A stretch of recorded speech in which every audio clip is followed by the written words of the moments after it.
It's scuffed. What can I say? This one's definitely gonna be scuffed no matter what in some way. Because we don't even know what we're doing.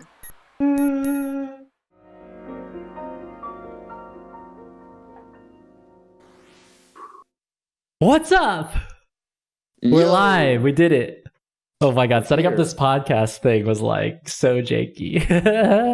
We're like calling each other on Discord right now. We had to like set it up, and we're like, I wanted to be really organic, where I was gonna like just call you and be like, "Yo, what's up?" Like, you ever seen that? You ever seen that show, Comedians in Cars Getting Coffee? I have not seen that show. Okay, it's Jerry Seinfeld, and he like gets like comedians to come on a show and they go get coffee. But at the start of the show, he always like introduces like a really cool car that matches the personality of his guest. And then he'll like, while he's driving that car over to meet them, he'll like call them and be like, "Yo, like Chris Rock, how's it going? Good. You want to go get some coffee? Oh yeah. Okay, cool. Sounds great. I'll see you in a second." And then that's it. But it's totally staged, right? But like, that's just kind of like, it's kind of like nice to have that, just because like, yeah, you know, to believe in the spontaneity of it. Yeah, to feel like exactly. You can just call a friend and hang out with them in 2020. Exactly. People don't need to make plans. Yeah, that'd be awesome. It's just like, yeah, exactly. It just happens organically. Yeah. I'm so jealous of my parents' generation just for that reason. Like the idea of like you could just knock on someone's door and just like be like, "Yo, what's up? Like, let's hang out." And if you did that, and now it's COVID. Think you're like a stalker. Yeah, let alone COVID. Yeah, it's definitely a tough world. Yeah, there's something really nice about like the organic like introductions. Like there's this you know Casey Neistat. He's like a vlogger. Okay. And like he showed like the behind the scenes, and like there's always these things like him like just opening a door or like entering the airport or something. But in reality, like he goes in there, puts the camera down on a tripod, turns it on record, walks out the door, and then walks back in the door and be like, "Yo, what's up?" And then he has to pick up the camera. Like it's just completely staged, but it's just kind of nice to have that. I feel like it's a curse when like just like too much awareness can be a bad thing. You know what I mean? Because I totally feel that now with everything. Now, like if I'm watching a video, I can't not like think about like, oh, they edited it this way, or like you're saying, if it's a vlog or something, I have to think about like, oh, like you ever see those where it's like one man vlogs or whatever, and it's like, oh, I hiked across China or whatever by myself, and every time I do that, I just think about like how far he had to walk away from the camera to set it up and then go get the camera. It's like it just kills it for me. It's like, oh, that's so so strenuous. This happens to me like when I watch like a lot of like you said, like travel vlogs or like movies even, because I can't help but think like, oh, how did they do this special effect or whatever? Is that CGI? Like it kind of ruins it a little bit. You kind of take yourself out of the moment. But if you can suspend your disbelief for a second, right, then it's magical. Yeah, it's awesome. I think the ultimate way to do it is like, or this is the way I see it, in tears. As a child, it's like you have complete ignorance and everything's just like awesome. Like you're not even aware of anything that's going on behind the scenes. You're just experiencing it as it is. And it's like, oh, you buy into any story as a kid. You get older, you learn how stuff is made, you get scammed in life, you get cynical, right? And you start to see behind the curtain and like you lose a bit of the fun. And then hopefully if you last long enough with that, it's like you learn to be able to see it like the kid does, still knowing it's fake. Right, you know what I mean? Right. And like, yet you can still kind of get like some of the adult jokes that are in there too. Sure, yeah. To enjoy that, whatever you said, that, you know, picking up Seinfeld, picking up Chris Rock or whatever, like to enjoy it knowing it's fake, just as good as if you knew it was real. You know what I mean? Oh yeah. It's like there's a talent to that. Yeah, I think we're kind of like skipping this part where like maybe like we didn't introduce ourselves or something. We definitely didn't do that. So like people are like, "Who's that guy?" And they're like, "Same." So maybe we should just be like, "Who are these people?" For sure. Anyone who sees this from me is like, "Holy shit!" No, shut up, dude. Well, partially just because it's almost part of my identity as a creator to constantly be referencing you. So. Oh yeah. That's same. But basically, I'm casual. YouTube.com/casualtf2.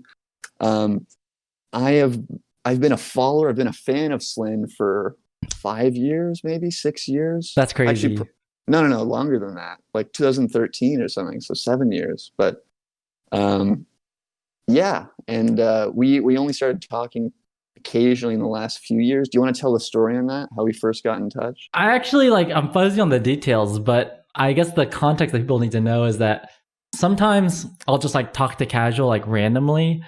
Like it didn't happen very often, but recently it's been happening more often where like we would just like talk Oh, you want to get into like how that's a whole story, dude. No, I'm just trying to give them enough background to be like, who's that guy? A good story. That's a quick yeah, we could get it. Like, I've got a little pride. I've got a little. Okay, go. You tell the story. I'd rather hear your version of it. Okay, I would have loved to hear it from your rendition, just to like give me some extra strokes. But basically, there was one stream in particular where you were having a hard time, kind of debating whether you were going to play TF2 again, and this was in 2015, I think. Yeah, this happens to me a lot, where like I like go in phases and I like randomly quit TF2. And I was going to head into one of those cycles again where I was like, should I play? Should I not play?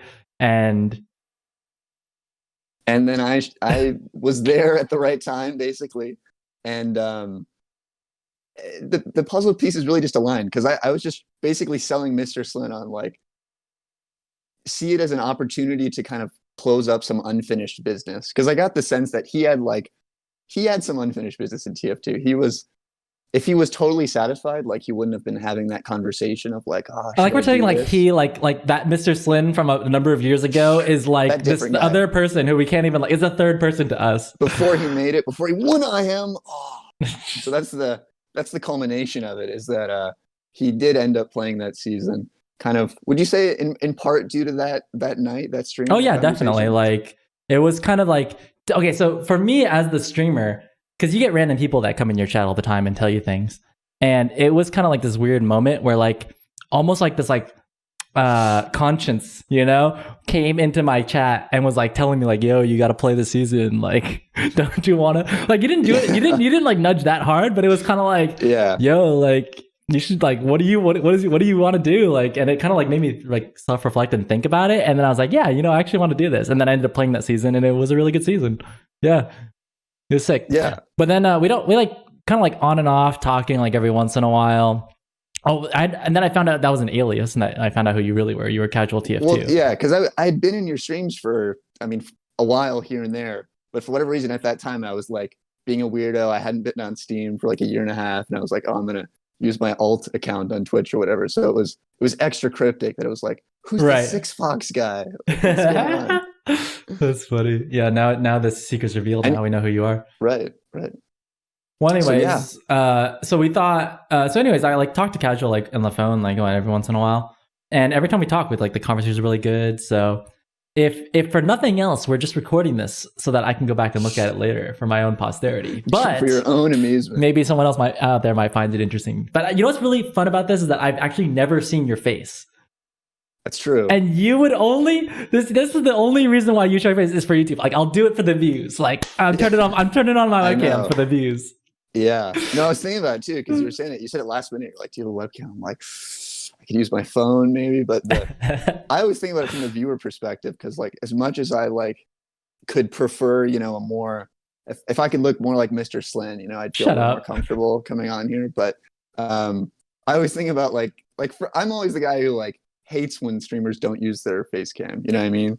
Like for me, I'm such a social viewer that like I can like not even care what they're playing or like if they're good, as long as I just like see their face and just like there's something about that social element to me. It's so important. You know what I mean? Especially a podcast. I was like, one of my favorite podcasts actually like ever was, I don't know if you ever listened to Scenario Unfolding. It was with Wyatt River, Mela, and I have seen I've seen like one, maybe two episodes of that. Yeah. And they, to my knowledge, they only did audio. I loved it, but I just think about it, I'm like, man, if there was video too, I would have just eaten that shit up. So I'm doing it for the fans out there, the face cam fans, you know who you are. Casual TF2 face reveal when sure. When is now. When is now. Get ready. Yeah. Nice. Well, two things I didn't know about you. One is you had long hair. But it actually, so my perspective of it is like, because you're this kind of conscience-y kind of figure, like it was kind of like easier if I didn't know what you look like, because like it was just some voice talking in my head, But what I've found is over the years is that like the more people, and I'm sure a lot of you guys have like run into this, where like you run into friends online and you talk to them and then you see what they look like, and it actually doesn't change the interaction at all. Like it's just kind of like you're just talking to them as if you were always talking to them, I think it can be weird as fuck, just like, because you're seeing this face that's brand new to you and it's just married to a voice that's familiar, Right. So I think it's like, I understand, because I've had that experience too. And I think you get used to it, but at the same time, there's just this like strangeness Yes, to it that is true. because it's like Yes. it's realer than it's been before, you know? Yes. Yeah, 100%. One of my favorite things when I first started playing TF2 and like going to different lands and stuff was because I'd never been to a LAN before my first LAN. It blew my mind. Like there was When like was your first LAN? in college. So what year was that? 20. I want to say like 2013, maybe 2014, something like that. It might even be on my YouTube channel. That's how old it is. But is it the one where you have the picture with Carnage Johnson? I do have a picture of Carnage. Yes, Carnage Johnson, because I was a scout main. I was a scout main, and I was like, dude, Carnage Johnson. And you guys don't know who Carnage Johnson is. He was like on one of the top teams in North America. And I was like, dude, it's fucking Carnage Johnson. Like he made the meat shot meme. Like that's the guy. And he was wearing the green cap, and I was just like, yo, like I want a picture with you. That was a total fanboy moment for me. That's an extremely swag photo, by the way. I don't know if we can pull it up on screen right now. Yeah, I gotta go find it, dig it out somewhere. It's a good one. But yeah, it kind of blew my mind because I knew what these people sounded like, but I never met them. And like you can hear their voice from across the room, and you're like, oh, yo, that's, gotta go find that guy. So yeah, it was cool. LAN's awesome for sure. I had all my LAN experiences were from the I series in Birmingham. Yeah, well, I was living in England at the time, so it was easy for me. Oh, yeah, that's the thing. That was go for it. I was just gonna say it's always funny that there's the people that you go to LAN like wanting to meet, and like maybe they're your buddy online and you think you're gonna like hit it off at LAN or whatever, and then sometimes that like doesn't really happen. Like it's weird in person. Oh no! And then there's these people that you like have the opposite experience with. You know what I mean? Where it's like maybe you knew of them online and you never would be friends just strictly in the online environment. 100%. But then you meet at LAN and you just vibe. You know? Nice. Yeah, I've never really run that problem. Like for me, I don't know. Like everyone if I'm friends online, then I'm friends in real life, kind of thing. Well, I guess that speaks to your comfortability, right, versus theirs. Because I like to think I'm that same way too, but in reality, it's like not different. But obviously, if the other person doesn't have that same experience, you know what I mean? Like if they're showing up uncomfortable. Mm-hmm. I'm also like an audio learner. You know, there's like visual, audio, touch, that kind of thing. I'm audio, so for me, like as long as I'm hearing your voice, it's kind of like it's all the same thing to me. Yeah, for sure. I feel that. I've also like growing up, I was always very tone deaf to body language. So this is something I've had to learn over the years. Body language, that's like one of the key traits of like autism. Yeah, probably, man. Probably. I probably couldn't pick it up very well. Well, you've come far. I have to say. I didn't think I would get roasted on this show thing we're doing. God. But what would your reaction have been if like I'm trying to paint the picture. I'm trying to imagine that I turn on my cam, right? Mm-hmm. And it's just like you're like disturbed. Like what would that look like? Disturbed, like the band, like you have like tattoos and like that nose piercing. You're just like raw, indestructible. Well, actually, you've done recorded some of those. Like before we do anything else, I love that the Disturbed song that you referenced, indestructible. Yeah, why not fucking Down with the Sickness. Down with the Sickness. Oh, wow. A song that everyone knows. You chose like only a true fan would know. Yeah, you know what kind of songs I'm into in my free time. Yeah, that's how you know I actually know what's up.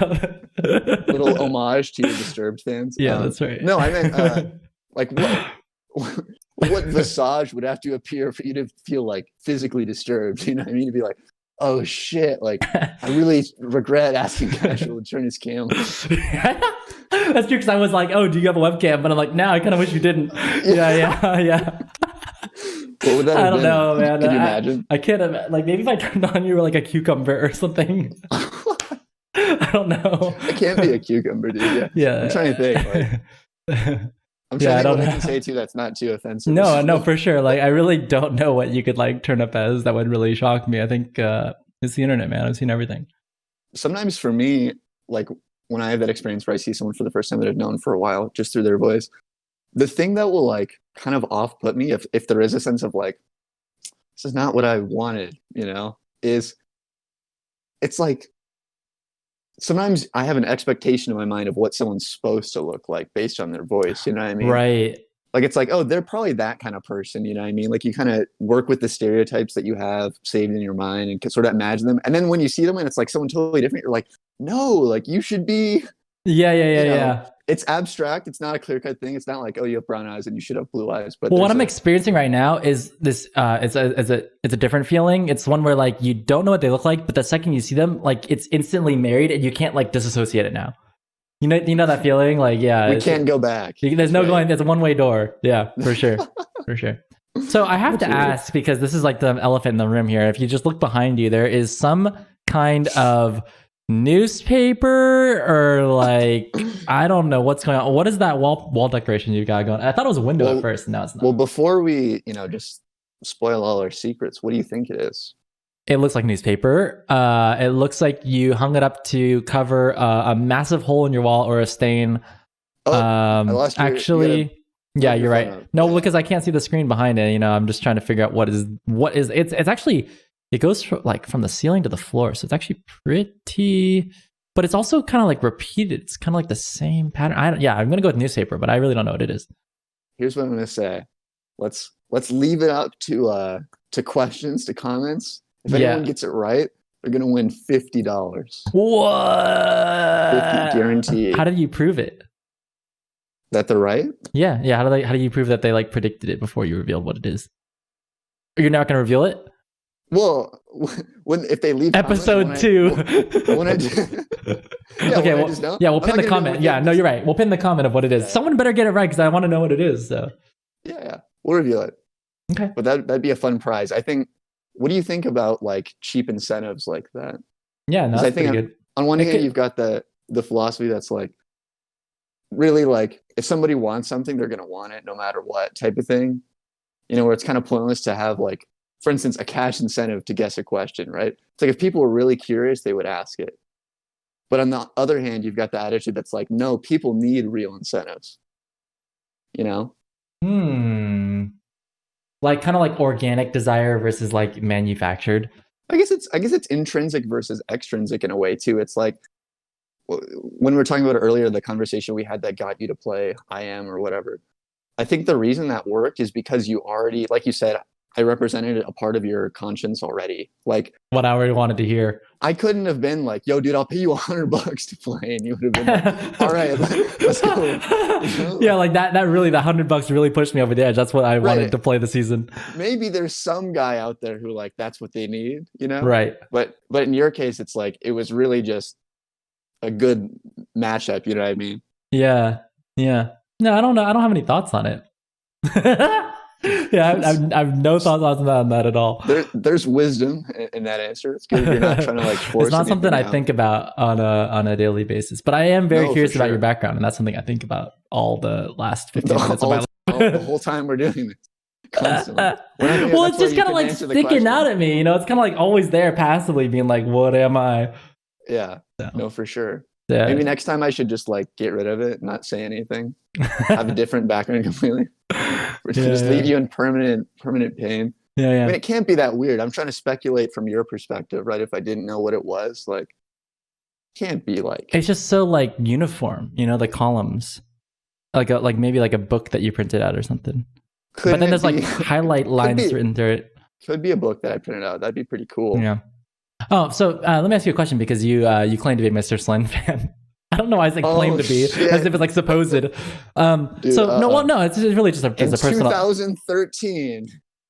No, it is not trivia. Okay. This is not Jeopardy. No, I'm just trying to ask, like, okay, so in the background, so one of the things I used to do on my channel was I used to be like, hey guys, like, I need some decoration because I'm kind of a minimalist person, so I don't really put anything behind me, and for a long time I was like, hey guys, whatever you mail me, as long as it's safe for work, like it's not porn or something, I will guaranteed put it up behind my wall. And if you're gonna take the time and effort to like mail it to me, I might as well put it up there. And I decorated my whole back wall like that.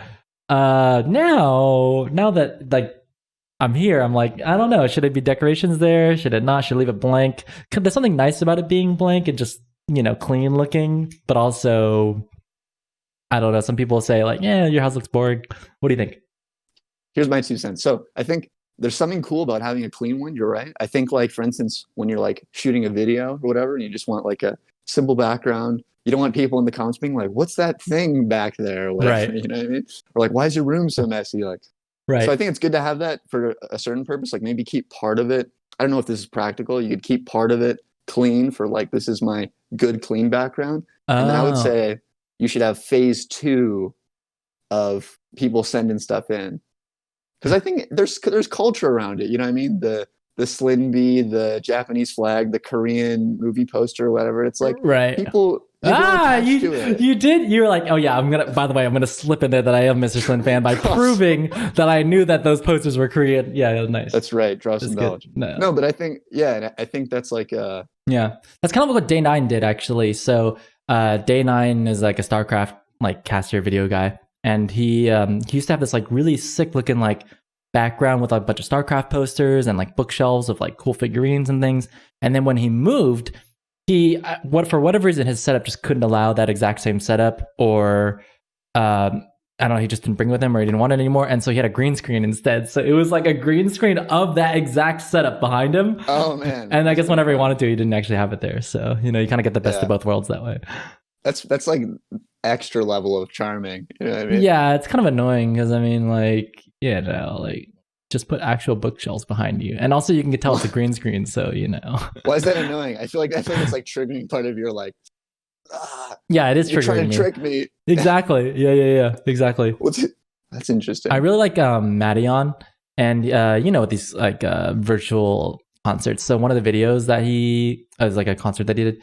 He like comes out and it's just like him like in front of like his DJ setup in front of a fireplace, and he's like doing his set, and then like 10 minutes in, the walls just like melting, and like as part of like in tune with one of the songs, and then like and then like you could, and then you're like, oh crap, there's a green screen the whole time, but it looked like he just like walked out in front of a he was just in his room.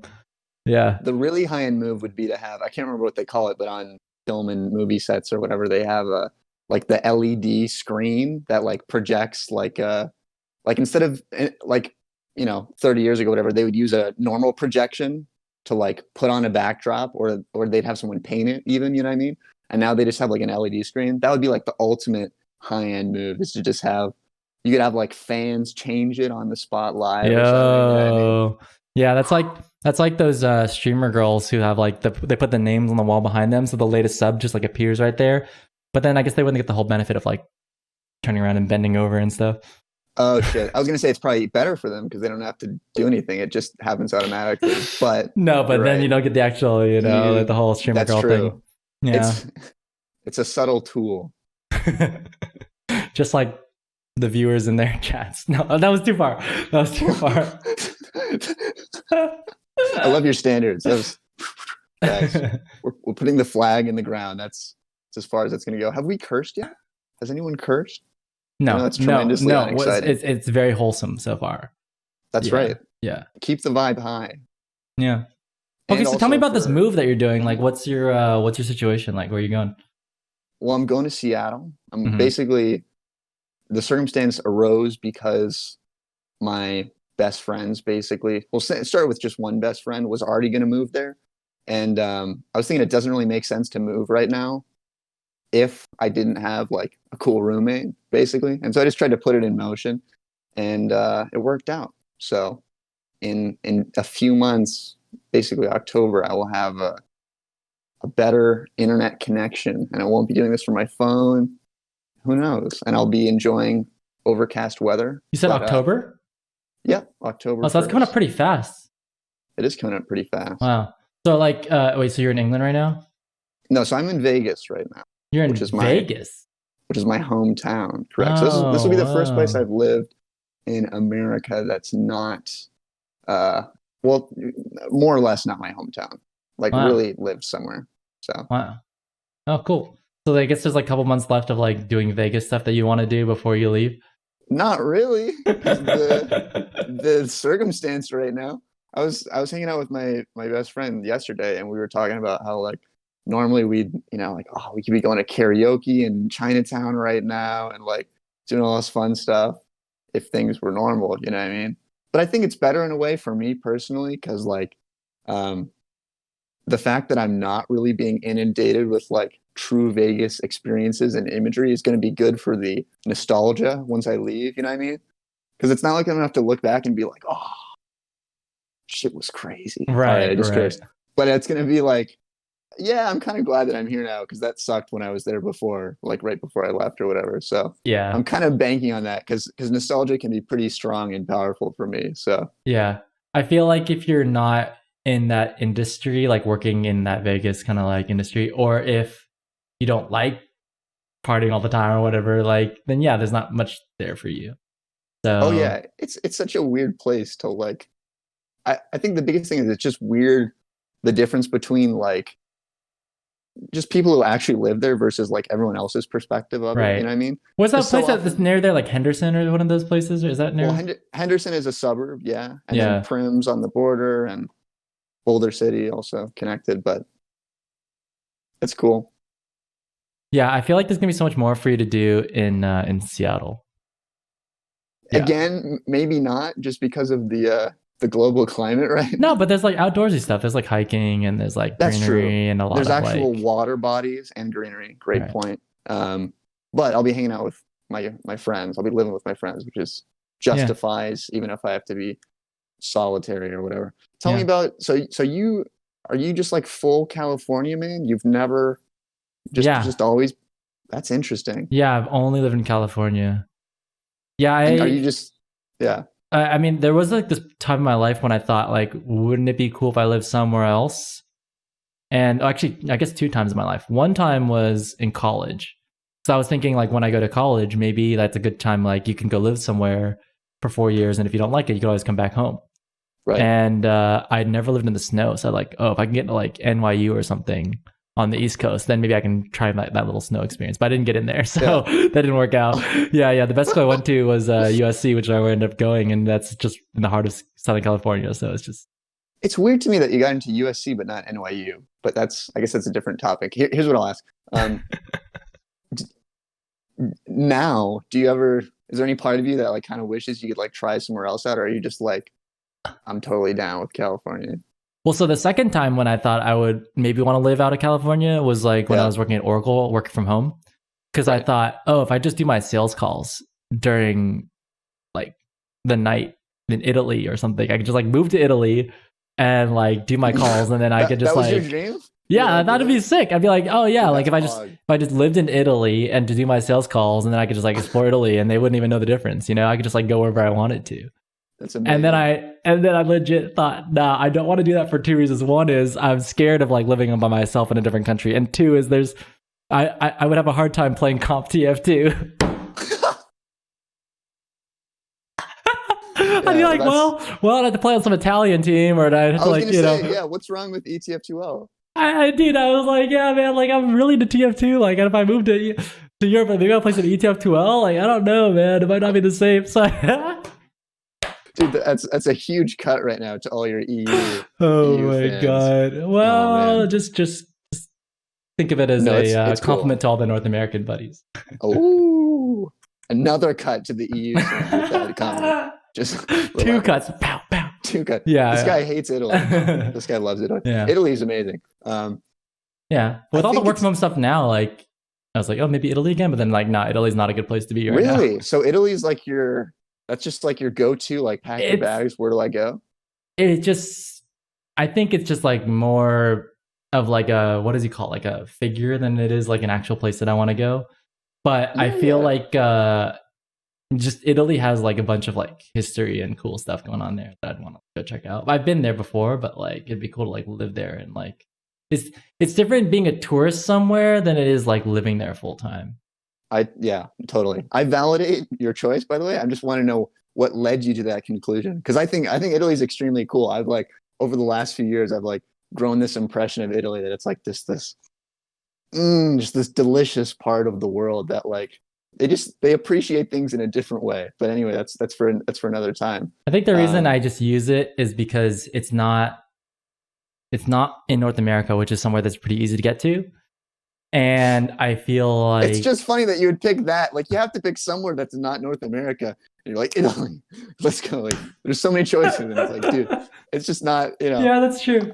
Actually, if there was one country that I would legit live in full time, but I don't speak the language, is Japan.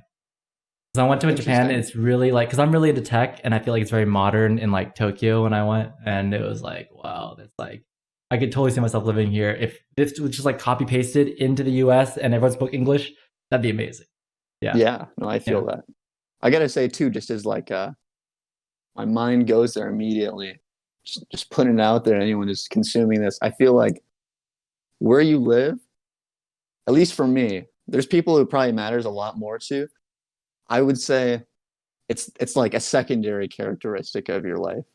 It's like a cool thing, but like the biggest thing I think is the people that you have in your life and the things that you're doing. And I only say that just as like consolation for anyone out there who's been like, oh, bro, I hate where I live, or, you know, I wish I was in California or whatever. Just because you can be in California and have a shitty life, and you can be in bumfuck nowhere, I hate this place, whatever, and be doing awesome stuff that you love with people that you love. And like, that's the bottom line. Like, that's so... That's totally true, man. Especially because, at least in my personal experience, like the lifestyle that I live is just like totally indoors, and like as long as I have like a little room where I'm good, then like yeah.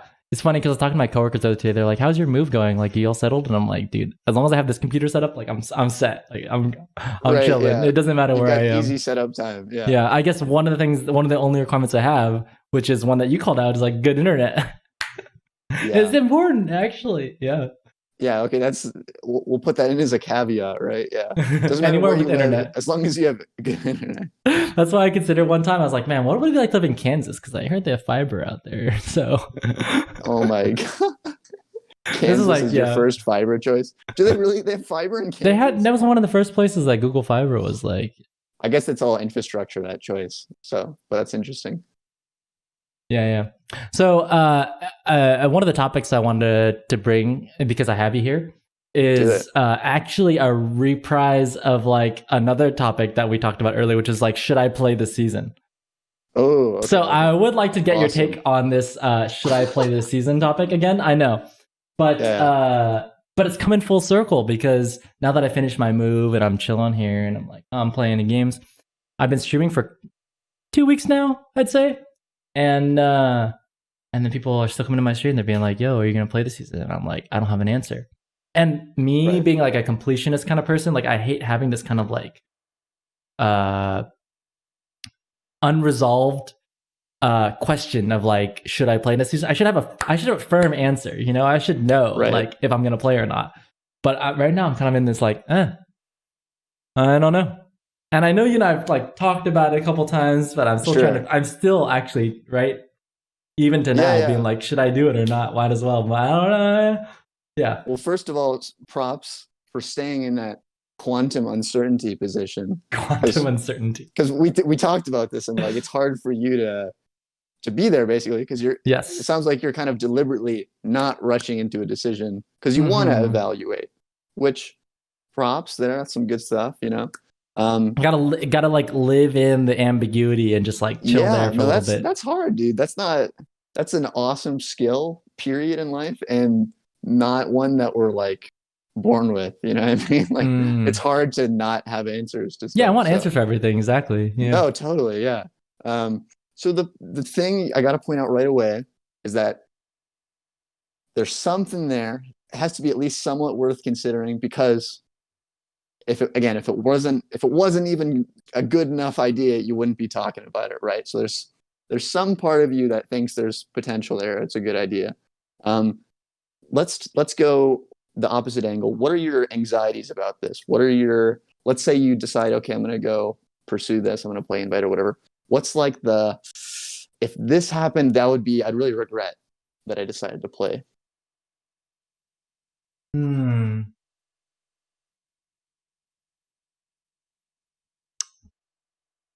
Probably that I ended up playing and I'm like stuck with this commitment that I kind of wish I didn't commit to, that maybe like, and there's like a lot of reasons why I might be unhappy. Maybe the team I join is not fun, or that doesn't seem that probable. It seems more likely that it's like you know, so for some reason, maybe I want to like spend more time making videos, or I get bored of TF2, or if work picks up, or if I wish I was spending more time with my girlfriend, or I want to get, you know, there's just like too many things going on in life.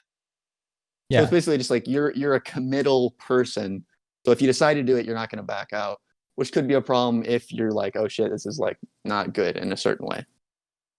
Yeah. Well, it's more like my tendency is to not commit. That's why there's like, we joke about like seasons of Mr. SLIN content, because sometimes I'm like, yo, let's make content. Sometimes I'm like, then I'm just like, nah, I'm out. Yeah. Right. And so I feel like, and when I do commit, I want to like fully commit, you know? So it's kind of bad. I think that's why there's deliberation periods. Even when we talk about, when we had this conversation 4 years ago or whatever, it's like, it's because, you know, once you like decide, it's like, oh man, I'm going to be really into this, you know? Exactly. So yeah. What do you hope to get out of it then? That's what I'd say. Are you playing to win? Are you playing to just get better at TF2? Is it for stream content? What do you think? That answer is more clear to me, actually. It's that I'm already logging in many nights a week, and I'm already streaming like 3 to 5 hours a night. So if I'm already doing that, there's something fun about playing with the same people every night and like the progression and climbing. It'd be one thing if like I wasn't putting that time in and I was trying to push myself to like put the time in. Like I'm already here putting the time in, but instead of putting it into like playing on a team and like getting better as a player, I'm putting it into like pugs, which pugs are fun, but then you don't actually like see that same rate of improvement that you would see that if you were just on a team straight up. So yeah. No, that makes sense. The results you get from a pug are isolated to that pug versus playing with a team. It's like there's this steady buildup of progress that can take a long time, which is cool. Yeah, well, you can get good at playing pugs just like how someone could get good at like solo queue or something. That's like a skill. But you won't see that kind of like rapid improvement that's like being on a team and playing against like people of the same skill level as you all the time. And like always challenging yourself to like play against teams that are a little bit better than you. And also what's really nice about being on a team is that at the end of the season, you can like measure your progress. You can be like, oh, or like even throughout the season, you can be like, I'm winning or like I'm losing. Whereas like in pugs, sometimes you win because it's your fault. Sometimes you win because of someone else's fault. Sometimes you lose. It's just like like you said, you're not controlling for that variable, which is like I have the same 6 people that I'm playing with every night. So a lot more of it is within my control. Yeah.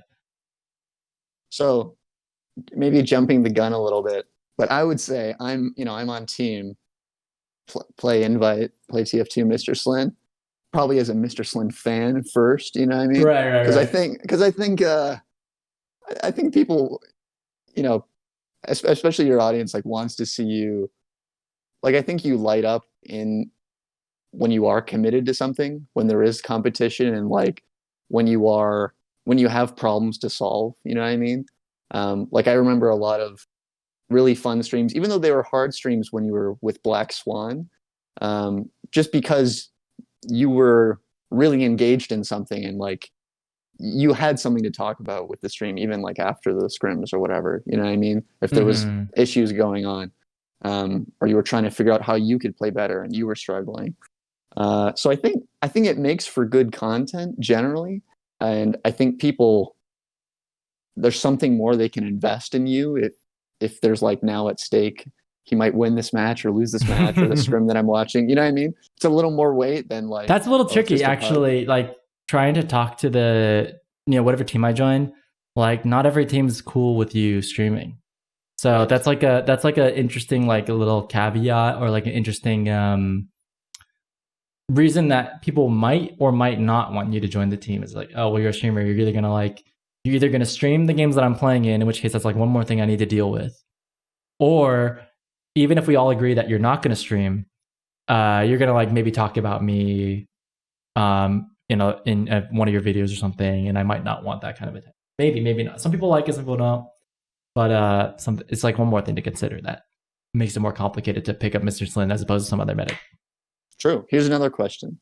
Do you worry that, or do you feel like your interaction ability with chat is hindered by, okay, I have to focus. Oh yeah, on my 100%. scrim? 100%. Okay. Yeah. And how do you feel about that? Yeah, because totally, like, since you're playing in leagues and stuff, and like you can measure your own progress, but so can everyone else. So like they know that since the end of the season, they look at your stats and they know that you played poorly or well.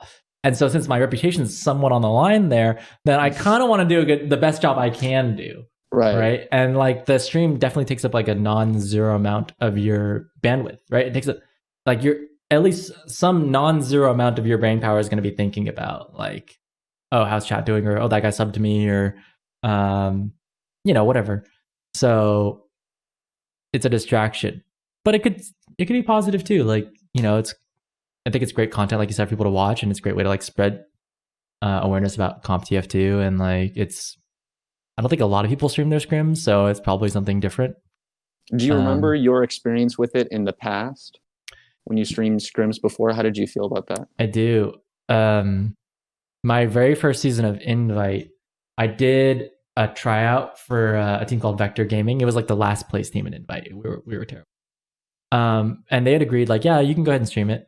And so like I streamed the first couple nights of scrims, and like the viewership for that was like lit. Like it was like 300 people watching, like more people because normally I get like 100 viewers. It was like triple viewership, and people were just like trying to see like, oh shit, he actually made the team, so like how's he doing?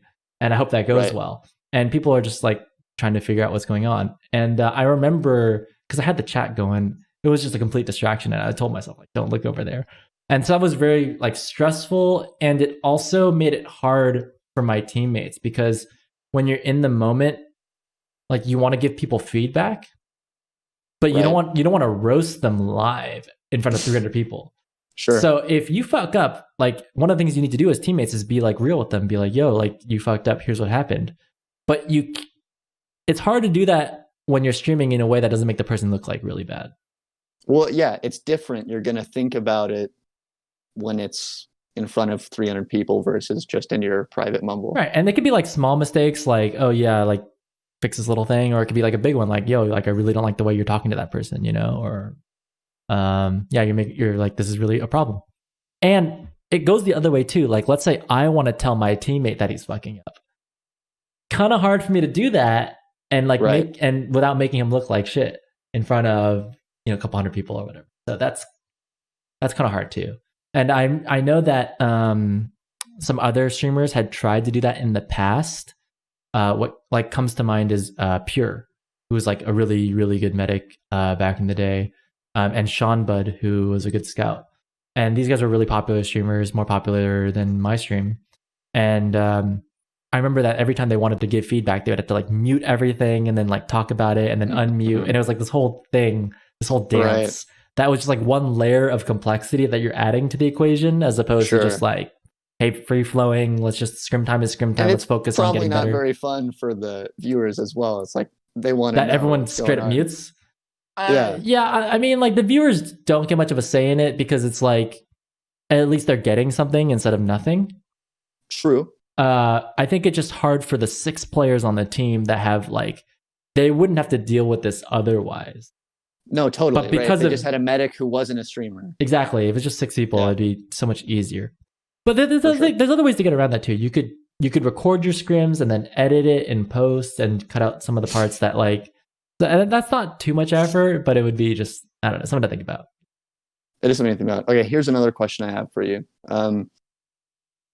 Is this, if you commit to this, is this going to take away from other things that you could be doing, right? Because if it seems like there's nothing else that this is like, oh, because I'm playing CompTF2 now, I can't really do this thing, or this is like no longer an option in my life. If there's nothing like that, definitely do it. But if there is, let's talk about that. Yeah, there's totally other things I could do. Like? Well, realistically, of course, there's an infinite number of things we could do at any point in time, but things you've been wanting to do, let's say. Well, some of the things I want to do, and like me not doing it, like for example, working out.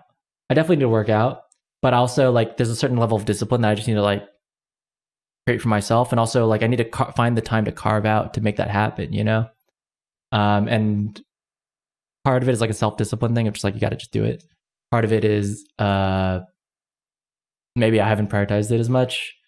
And part of it is just like the straight up, like it would take away, like putting time into scrimming and stuff would take away from time that I could be spending theoretically doing that.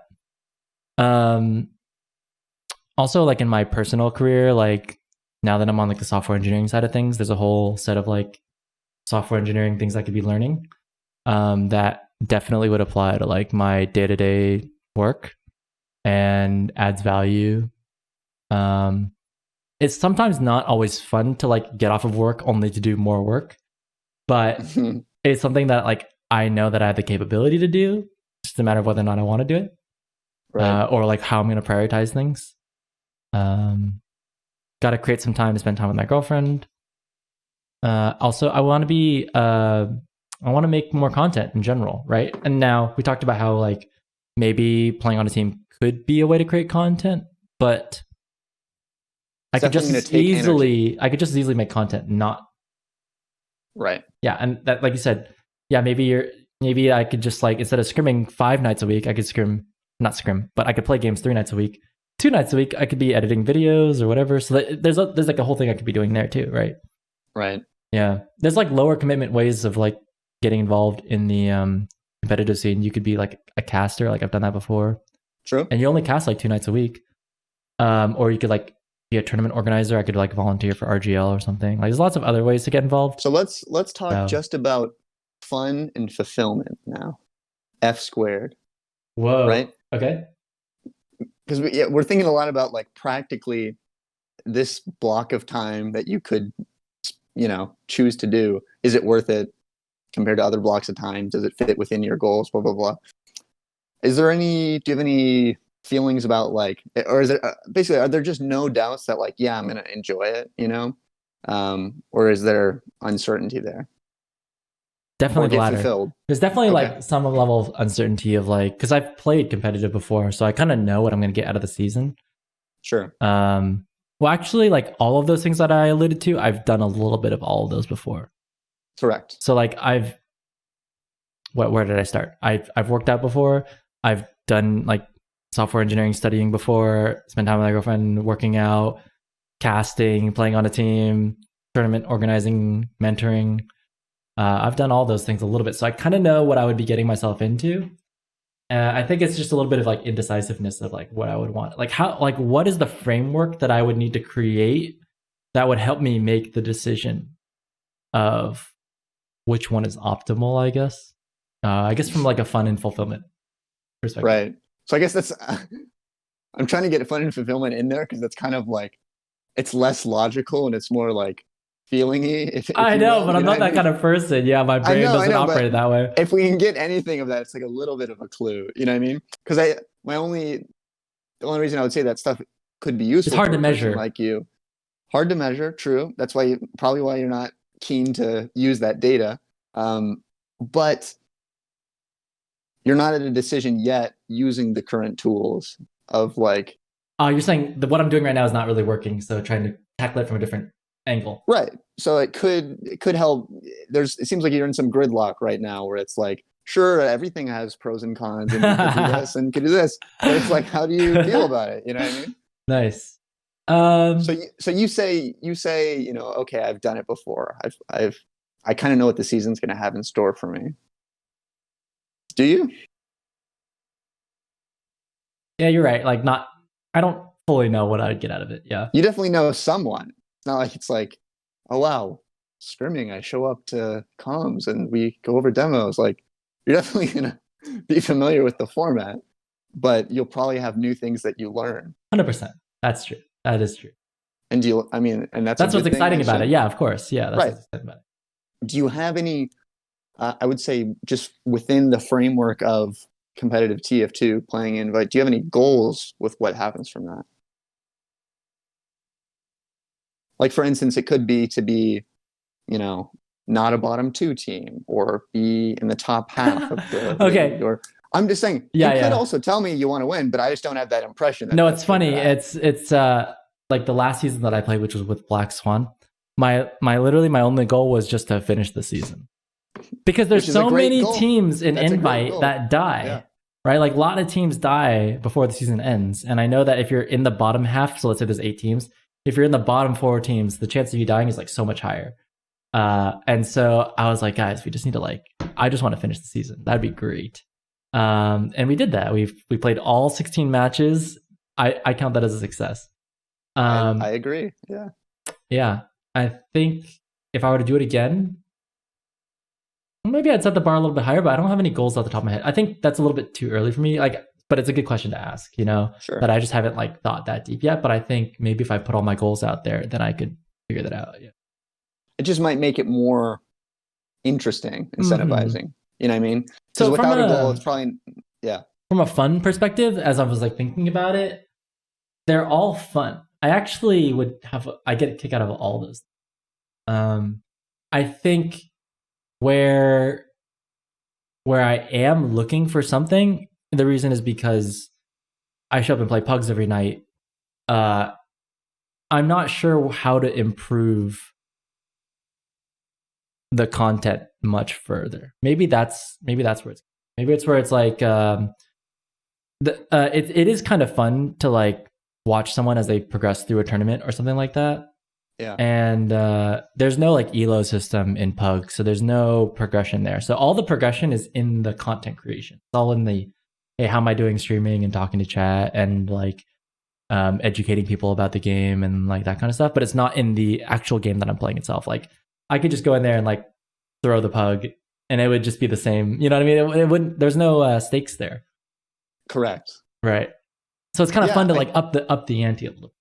I totally agree, and I think that's because it's totally true that your interaction's going to go down in pugs versus with your audience if you're doing pugs versus scrims. This is important, but I think the counterweight to that is that it's a little more engaging for your audience than maybe a pug in terms of seriousness. It might not be as fun or funny perhaps as a pug could be, but there's more of Slin is trying, his team is trying, if there's anguish, it's real, because you're not really going to get a lot of real hardship and real return arcs in a pug, Yeah, 100%. When you play pugs, people are just goofing off and if they throw and it's kind of funny, but it's not there's no weight to that, like you're saying.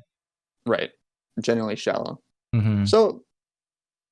Yeah, that's the thing. Right. And then, so when I had done casting before, it was really fun because goals wise, I kind of knew that I wanted to become so there was back when I was doing, I don't know how it is now, but there were different pairs, there were different groups that people who casted every night.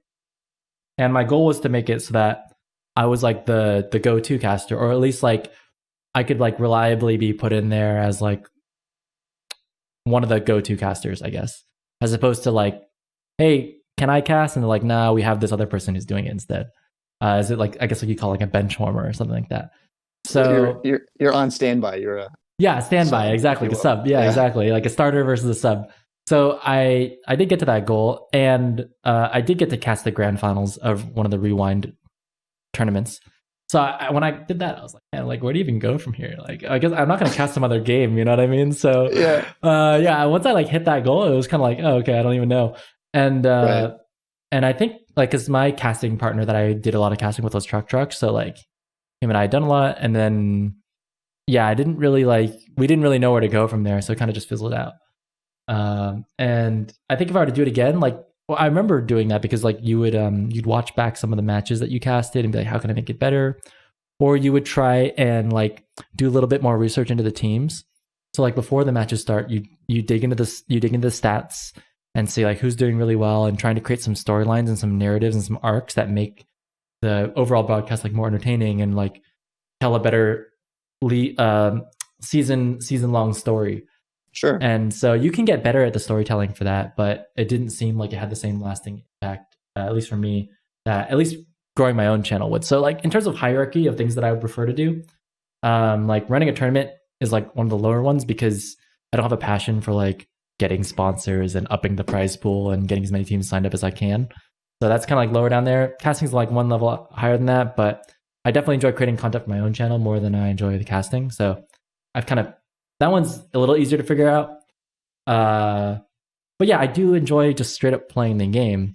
And there's nothing better when you enjoy playing the game. There's nothing better than like playing on a serious team where the stakes are higher. Because yeah, if you play in pugs, it's like not as serious. And if you play casually, it's like even no offense to people whose name are casual, but sure, it's the worst. God forbid, casual players. No, I think you should do it. TLDR. Mm-hmm. Just hearing you talk about all that, it reminds me too. Again, the 4 years ago conversation about this or whatever. I think the thing is like, even if your team sucks, even if something goes wrong, even if you're like, yeah, this season's a dud or my content's not as good, I think for you having the goal and having the commitment of being on team, like that's a format that you just thrive in, you know what I mean? And I think you'll, no matter what experience it is, I think it will be worth it compared to like sort of shallowy, sort of, I don't know how to say it, dilly-dallying perhaps in like other things, but not really going full into anything, you know what I mean? Not having an actual commitment. Yeah, I think you'll benefit. I think you'll like enjoy it no matter what. That's cool. What do you think about that? I like it. I don't want to lock it down here, but sure. I think you've given me a lot of like, you gave me like a lot of good questions and ways of like thinking about it to kind of narrow that down. Because before I went in the conversation, all those things were on the table, and then as you helped me think through it, like a lot of those things kind of fell down through the filter, and then yeah, that was sick. Cool. Thank you for that. Yeah, for sure. Was there anything else we wanted to talk about in this first recording, or did we do enough? That's the question. Are we going for marathons here, or are we just going for completion? What's our completion is a great goal. All right. What's our impression? Yeah. That might be a great place to stop. Okay. Two things for the people who are watching. One is, let me know if you agree with casual. Should I play this season or not? That's very selfish, but I mean, I just want to get, some thoughts on that. After the discussion, what do you think? Two. Who would say no? What would the argument be? I think it's no, because they heard all the points laid out. So maybe they see something that. But what do they lose from you doing it? They lose nothing. They only yeah, that's true. If they say don't play this season, then they just miss out on some other content. I really need Slin to be hitting the gym. No, I could be doing. That's what your fans are. No, I could be demo reviewing. I could be doing other things. You don't know. We could find out. Anyways. Okay. Yeah, you're right. All right. But fair point. All right. No, yours is fair too. Looking forward to the trying to play devil's advocate. Yeah. Second comment. What the hell is behind casual? We still need to know.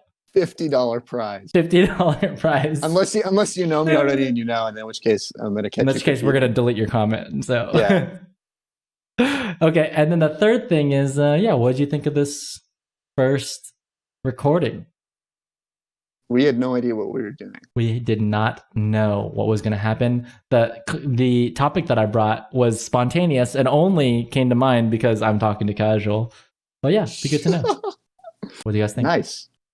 Cool. Thanks everyone for watching. Bye. Enjoy your life.